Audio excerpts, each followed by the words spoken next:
As the Independent National Electoral Commission (INEC) prepares for the 2023 elections, there are already debates on whether it will deploy electronic transmission of results or the results will be transmitted manually, even after the Commission has explained that both methods will be deployed. Elections results will be transmitted manually, but in case of contentions over the figures, the electronically transmitted result will be used as a check.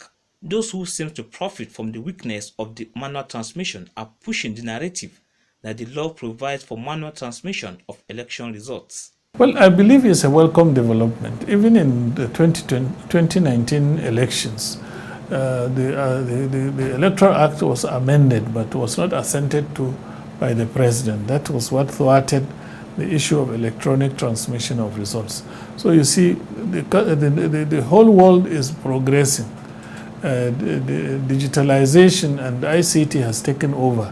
Then we cannot lag behind as a country and as a people, because this is the way the whole world is going, and it will be retrogressive if we continue to depend on manual handling of our electoral process. So therefore, I think INEC should be given the chance to conduct this election and transmit results electronically. Apart from the issue of how results will be transmitted, there is another instant agitation confronting INEC. On March 26, Senator Abdullahi Adamu emerged as national chairman of the All Progressives Congress (APC). By his new position, he could not continue to occupy his seat in the Senate. He resigned. Similarly, Senator Abubakar Kyari, who emerged as deputy national chairman (North), also resigned. In consequence, their senatorial district, Nasarawa West and Borno North, have no representations in the Senate. It is almost 6 months since both Abdullahi Adamu and Abubakar Kyari took up political party positions. If the pronouncement of the courts in the disputed election cases serve as a guide, by-election to fill the vacancies should have been conducted within 90 days of the seats being declared vacant. The Senate President, Ahmed Lawal, has written the Independent National Electoral Commission as required by law, informing the Commission that the 2 seats are vacant. Similarly, the seat of Senator Muhammad Hassan Nasiha has also been declared vacant after he resigned to become the Deputy Governor of Zamfara State, after the former Deputy Governor was impeached. So why has INEC not conducted by-election in the vacant seats? I think there is no excuse for INEC not to conduct those elections.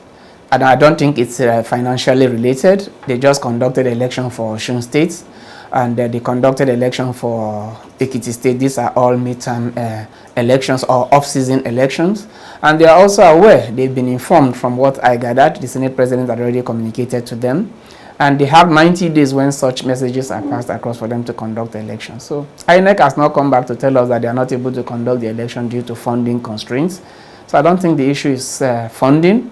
And I just can't find any justification whatsoever why INEC has not conducted the elections. Perhaps maybe this will be an opportunity for them to tell Nigerians. And I also expected the people from this senatorial district to have raised the issue and engage INEC to quickly conduct these elections, and also find out why INEC has not done that. So if you ask me, it's more or less an issue of the religion of duty. They have not considered that as a priority.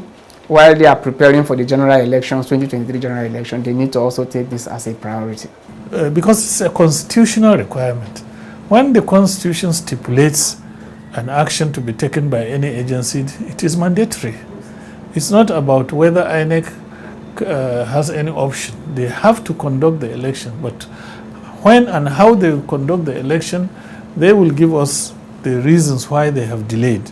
But I believe that they will do the needful, and very soon we will hear their response. As INEC focuses on the 2023 elections, constituents of these senatorial districts will lose the advantage that comes with having its parliamentarian to canvass their interest in the legislature. It will even be more needful now that the National Assembly will soon begin the consideration of the 2023 budget. The essence of dividing the country across senatorial districts is to ensure that every constituency, every segment of the society is effectively represented. their voices are effectively represented, their issues are canvassed by their representatives. So it has huge implications for these people. I don't envy them. It means that issues that will have been projected by Senator Abdullahi Adamu and Senator Kerry in the case of Yobe is no longer projected, and it's a big loss for those people. So I think it has implications for governance, especially for those people, most especially considering the fact that we are moving into the consideration of the 2023 budget, where our common wealth, where the resources of this country is now going to be allocated across the states, across the federation, who will be projecting the wishes and the aspirations of these people during the budget consideration. Some constituents in the 3 senatorial zones are raising protests that their interests will suffer for as long as they have no representation. Democracy makes no meaning without the legislature, and the legislature has little relevance unless the people are represented.